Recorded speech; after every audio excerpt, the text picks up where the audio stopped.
In the blazing heat of September 1897, on a rocky outcrop in what is now Pakistan, 21 soldiers stood facing death. Not the quick death of a bullet or the sudden strike of a sword, but the slow, grinding certainty of being overwhelmed by an enemy force so vast it seemed to stretch beyond the horizon. These were not seasoned generals or legendary warriors whose names were already carved in history. They were ordinary men, Sikh soldiers of the British Indian Army, stationed at a remote outpost called Saragarhi. What they were about to do would shake the foundations of military history and leave the British Parliament rising to their feet in stunned admiration. The odds were not just unfavorable, they were mathematically impossible. 21 men against 10,000. Some accounts put the enemy numbers even higher, at 12,000 fierce tribal warriors descending like a human avalanche down the mountainsides. These weren't raw recruits or reluctant conscripts. These were Afridi and Orakzai tribesmen, hardened fighters who knew every stone and crevice of their homeland, men who had been born with weapons in their hands and war cries on their lips. Yet as the morning sun climbed higher over the Samana Hills, casting long shadows across the rocky terrain, those 21 soldiers made a choice that would echo through the centuries. They could have surrendered. They could have abandoned their post and fled to safety. Instead, they chose to fight. What happened next was not just a battle, it was a testament to the human spirit when faced with impossible odds. The year 1897 was a time of fire and blood along India's northwest frontier. The British Empire, at the height of its power, controlled vast territories across the subcontinent, but control was always contested, always fragile.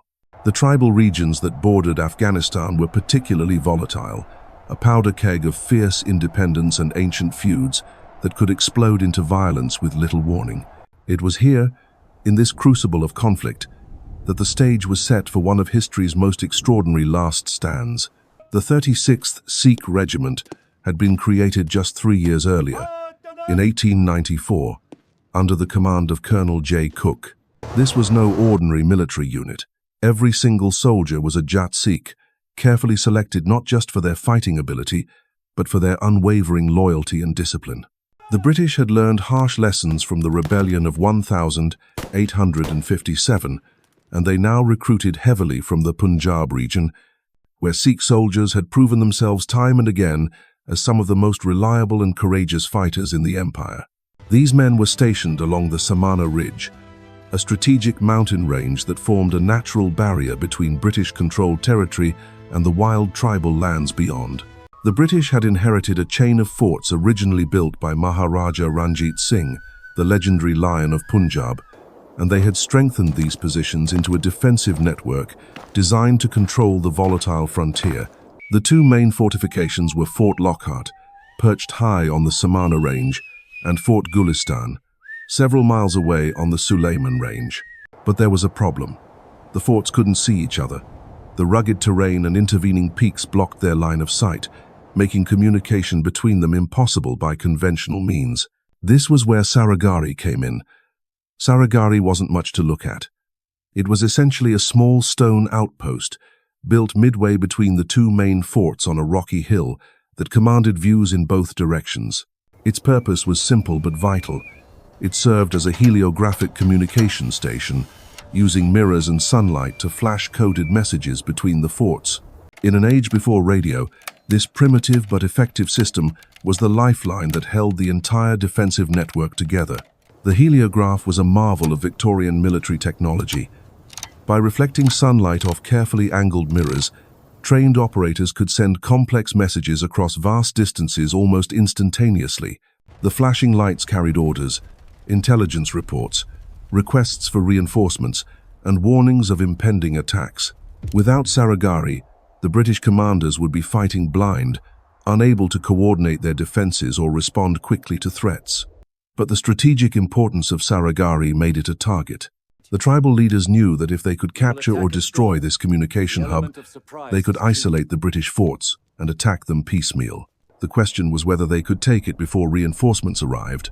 The man charged with defending this vital outpost was Havildar Ishar Singh, a career soldier whose character was as complex as it was compelling. Born in 858 inches, the agricultural heartland of Punjab, Singh had dreamed of military service from an early age. At 18, he had enlisted in the Punjab Frontier Force, beginning a career that would span more than 2 decades and take him from the dusty parade grounds of peacetime garrisons to the blood-soaked battlefields of the frontier. Singh was not an easy man to command.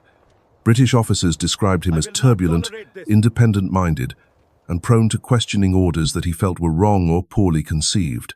In the rigid hierarchy of the Victorian Army, such behavior was often seen as insubordination. Yet these same officers acknowledged his extraordinary courage and tactical skill in combat. As one British historian would later write, Singh was in camp, a nuisance; in field, magnificent. At 39 years of age, Singh was a veteran of countless skirmishes and raids along the frontier. He had seen comrades fall and enemies triumph. He had witnessed the brutal realities of colonial warfare, where mercy was rare and quarter seldom given. Yet he had never faced anything like what was coming. The signs of trouble had been building for weeks. Intelligence reports spoke of large gatherings of tribesmen in the hills, of war councils being held in remote villages, of weapons being stockpiled and grievances being aired. The British knew that another uprising was brewing, but they didn't know when or where it would strike. On the morning of September 12th, 1897, they found out. As the sun crested the eastern peaks, painting the rocky landscape in shades of gold and crimson, a lookout at Saragarhi spotted movement in the valleys below. At first, it was just a few scattered figures picking their way along the mountain paths. Then more appeared, and more, until the hillside seemed to be alive with armed men converging on the lonely outpost. Sepoy Gurmukh Singh, the 19-year-old signalman responsible for the heliograph, immediately began flashing urgent messages to Fort Lockhart. The enemy was approaching in force. Numbers were difficult to estimate through the morning haze and broken terrain, but it was clear that this was no raiding party. This was an army. The response from Fort Lockhart was swift but devastating. Colonel Horton, the commanding officer, confirmed receipt of the message and issued his orders. There would be no immediate reinforcements. The garrison at Saragarhi was on its own. For most military units, such news would have meant immediate preparations for withdrawal or surrender. The odds were simply too overwhelming to contemplate resistance.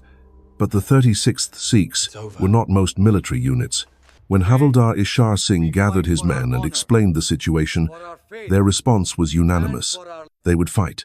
As the tribal army drew closer, the true scale of the challenge became apparent. Wave after wave of armed warriors flowed down the mountainsides like a human tide. Their war cries echoed off the rocky peaks, a sound that had struck fear into the hearts of enemies for generations. Banners fluttered in the morning breeze, and the sun glinted off thousands of rifle barrels and sword blades. The defenders of Saragarhi checked their weapons one final time, counted their ammunition, and took their positions along the stone walls of the outpost. 21 men against an army. The mathematics of destruction had never been starker, but mathematics, as they were about to prove, could not account for courage. The tribal army that descended upon Saragarhi that September morning was unlike anything the frontier had seen in years. Led by seasoned war chiefs who had spent their lives fighting British expansion, these were not desperate men driven by hunger or desperation. They were warriors fighting for their homeland, their faith, and their freedom. The Afridi and Orakzai tribes had put aside ancient feuds to unite against what they saw as foreign occupation of their ancestral lands. At the head of this massive force rode commanders who knew the terrain intimately, men who had grown up hunting in these valleys and fighting blood feuds along these ridges. They had studied British tactics, learned from previous defeats, and assembled an army equipped with modern rifles alongside traditional weapons. This was not a spontaneous uprising, but a carefully planned campaign designed to drive the British from the Samana Hills once and for all. The first demand came around 9 in the morning. A delegation of tribal leaders approached under a flag of truce, their voices carrying clearly across the rocky ground between the opposing forces. Their message was simple and direct. Surrender the post, lay down your weapons, and you will be allowed to leave unharmed. Resist, and every man would die. Havildar Ishar Singh's response was equally direct. There would be no surrender. What followed was a conversation that would be remembered long after the last shot was fired. The tribal leaders, surprised by the defiance of such a small force, pressed their case. They spoke of the overwhelming numbers arrayed against the defenders, of the futility of resistance, of the honor that could be found in a strategic withdrawal. They were not cruel men, and they respected courage even in their enemies, but Singh and his men had made their choice. They were soldiers of the 36th Sikhs, guardians of the heliograph that kept the British defensive line intact. Their duty was clear, and their honor was non-negotiable. The tribesmen withdrew to prepare for battle, and both sides settled in for what everyone knew would be a fight to the death. As the tribal army deployed for their first assault, young Sepoy Gurmukh Singh worked frantically at his heliograph station. His mirrors flashed urgent messages to Fort Lockhart, providing a real-time account of the developing situation. The enemy numbers were staggering. Conservative estimates put them at 10,000 strong, but some observers believed the force was even larger. Against this human ocean, 21 men prepared to hold their ground. The heliograph became more than just a communication device that day. It became the thread that connected the doomed garrison to the outside world, ensuring that their sacrifice would not go unwitnessed or unrecorded. Through Gurmukh Singh's steady signaling, the drama unfolding at Saragarhi was transmitted in real time to the British command, creating a minute-by-minute record of extraordinary heroism. The first assault came with the fury of a mountain storm. Thousands of tribesmen surged up the rocky slopes toward the stone walls of the outpost, their battle cries creating a thunderous roar that seemed to shake the very foundations of the hills. The defenders, spread thin along their perimeter, met them with disciplined rifle fire that cut down the first waves like wheat before a scythe. But for every attacker who fell, two more seemed to take his place. The tribal army pressed forward with reckless courage, accepting horrific casualties in their determination to overwhelm the tiny garrison. Bodies piled up in front of the defensive positions as wave after wave of warriors threw themselves against the British-Indian line. The Sikhs fought with the precision of veteran soldiers and the desperation of men who knew they were facing their final battle. They rotated positions to give each man brief moments to reload and rest, maximize their firepower by concentrating on the most dangerous threats, and conserve their ammunition with the discipline that only comes from years of frontier warfare. Hours passed in a blur of smoke, noise, and violence. The sun climbed higher, turning the rocky battlefield into a furnace that sapped the strength of both attackers and defenders. The tribal assaults came in waves, each one probing for weaknesses in the defensive line. Each one met with the same stubborn resistance. By midday, the situation inside the fort had become desperate. Several defenders had been wounded, including Sepoy Gurmukh Singh, who was carried to safety by his comrades even as enemy bullets whistled around them. Ammunition was running dangerously low, and the stone walls of the outpost bore the scars of countless bullet impacts. It was then that Gurmukh Singh flashed one of the most poignant messages of the entire battle to Fort Lockhart. Running low on ammunition. Need urgent resupply. The response came quickly but offered no comfort. No reinforcements were available. The garrison would have to fight with what they had. As the afternoon wore on, the character of the battle began to change. The tribal commanders, frustrated by their inability to break through despite their overwhelming numerical advantage, began to adapt their tactics. Rather than relying solely on frontal assaults, they started to probe for weak points in the defenses, looking for ways to outflank the stubborn defenders. The geography of Saragarhi, which had made it perfect for a heliograph station, now worked against its defenders. The outpost sat on elevated ground that provided excellent fields of fire, but it also offered multiple approaches for determined attackers. The tribal warriors, intimately familiar with every rock and crevice in their homeland, began to use this knowledge to their advantage. Small groups of fighters worked their way around the flanks of the position, using natural cover to get closer to the walls before launching surprise attacks. Others provided covering fire from concealed positions, keeping the defenders pinned down while assault teams prepared for the next rush.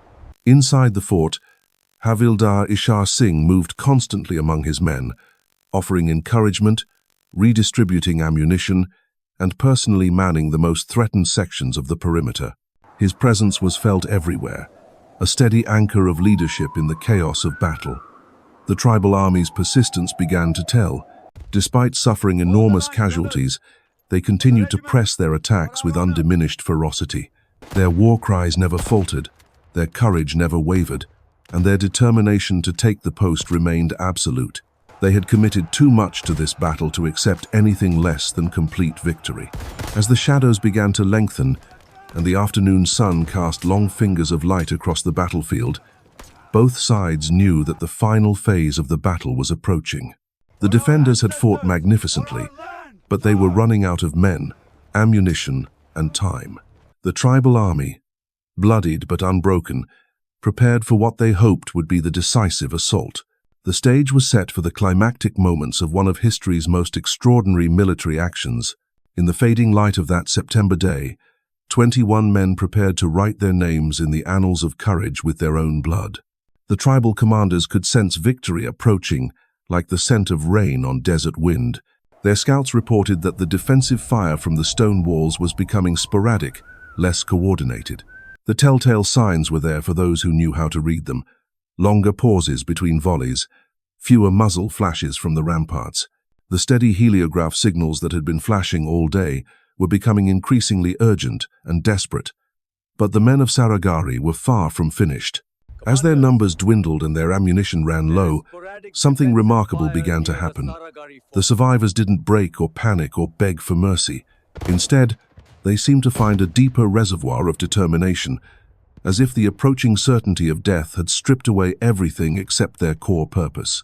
Havildar Ishar Singh gathered his remaining men around him as enemy bullets chipped fragments of stone from the walls above their heads. His voice was calm, steady, carrying the authority of a man who had already made peace with his fate. He spoke not of defeat or despair, but of duty. Each man still breathing had a role to play in the final act of this drama. Every shot had to count. Every moment of delay they could impose on the enemy might prove crucial for the survival of Forts Lockhart and Gulistan. The mathematics of the battle had become even more stark as the day progressed. Of the original 21 defenders, several had already fallen. Sepoy Gurmukh Singh had died from his wounds, despite the desperate efforts of his comrades to save him. Others bore injuries that would have sent ordinary men to the hospital, but here, in this remote outpost with nowhere to retreat, wounded soldiers simply bound their wounds with torn cloth and returned to their positions. Young Gurmukh Singh continued his vital work at the heliograph station, his mirrors catching the afternoon sun as he transmitted a steady stream of information back to Fort Lockhart. His messages had evolved throughout the day, from initial warnings to tactical reports to increasingly desperate pleas for ammunition. Now, as the shadows lengthened, his signals took on a different character entirely. They became a record for history, a real-time account of extraordinary heroism unfolding in the face of certain death. The tribal army had learned hard lessons about frontal assault during the morning attacks. Their casualties had been staggering, far higher than their commanders had anticipated. The accurate rifle fire from the defenders had turned the approaches to Saragarhi into a killing ground littered with the bodies of brave men. But the tribal leaders were experienced warriors who understood that persistence and overwhelming numbers would eventually prevail against even the most determined defense. They began to coordinate their attacks more carefully, using the natural terrain to mask their movements until the final moment. Groups of fighters would crawl through the rocky outcroppings that dotted the landscape, getting as close as possible before launching sudden rushes at different sections of the perimeter simultaneously. The idea was simple but effective. Force the defenders to spread their fire, prevent them from concentrating their remaining ammunition on any single threat. Inside the fort, the defenders adapted as best they could to these changing tactics. With so few men remaining, they couldn't possibly cover every approach simultaneously. Instead, they relied on mobility and quick reactions, rushing to meet each new threat as it developed, then racing to another section of the perimeter as the next attack materialized. The afternoon heat was becoming unbearable. The sun beat down mercilessly on the rocky landscape, turning metal rifle barrels too hot to touch with bare skin and making every breath feel like swallowing fire. Both attackers and defenders suffered under these conditions, but the tribal warriors had the advantage of numbers. They could rotate fresh men into the assault while their comrades rested in whatever shade they could find. The defenders had no such luxury. Water became as precious as ammunition. The small cistern within the fort walls had been designed to sustain 21 men for several days under normal circumstances, but combat in the blazing heat was far from normal. Every man's water ration had to be carefully managed, balanced against the need to keep fighting effectively. As the battle entered its 7th hour, the character of the fighting began to change once again. The tribal commanders, recognizing that their numerical advantage hadn't translated into the quick victory they had expected, decided to escalate their tactics.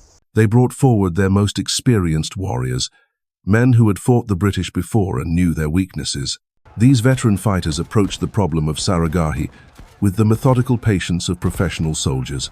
Rather than relying on mass charges that had proven so costly during the morning hours, they began to systematically probe the defenses, looking for the weak points that every fortification possessed. They discovered that the stone walls, while effective against rifle fire, had several vulnerabilities. Sections where the masonry had been damaged by previous battles. Places where the natural rock formation created dead zones that rifle fire couldn't cover effectively. Most importantly, they identified the exact positions from which the remaining defenders were fighting. The tribal army began to concentrate their fire on these positions with devastating accuracy.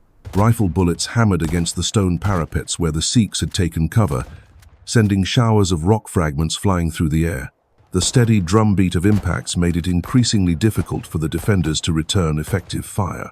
But perhaps the most ominous development was the appearance of scaling equipment among the attacking force. Long ropes, grappling hooks, and crude ladders began to appear at the base of the walls. The tribal commanders had decided that if they couldn't break through the gate or blast holes in the fortifications, they would go over the top. Havildar Ishar Singh watched these preparations with the cold calculation of a veteran soldier. He knew exactly what they meant. The enemy was preparing for a final, coordinated assault that would come from multiple directions simultaneously. When it came, his handful of surviving men would be completely overwhelmed. The heliograph station crackled with urgent activity as Gurmukh Singh transmitted increasingly desperate messages to Fort Lockhart. His reports painted a stark picture of the situation. Multiple casualties among the defenders, ammunition running critically low, enemy preparing for final assault. The responses from the fort were sympathetic but unhelpful. No reinforcements were available. The garrison would have to hold as long as possible. It was during this exchange of messages that one of the most remarkable conversations in military history took place. Colonel Horton, commanding Fort Lockhart, asked directly whether the defenders wished to attempt a withdrawal. There might still be time to evacuate the surviving men before the final assault began. The response came back immediately, flashed in the stark code of the heliograph. We stay. We fight. As the afternoon shadows grew longer and the sun began its descent toward the western peaks, the tribal army made its final preparations. The various groups of warriors had been positioned around the entire perimeter of the fort. Scaling parties waited with their ropes and ladders.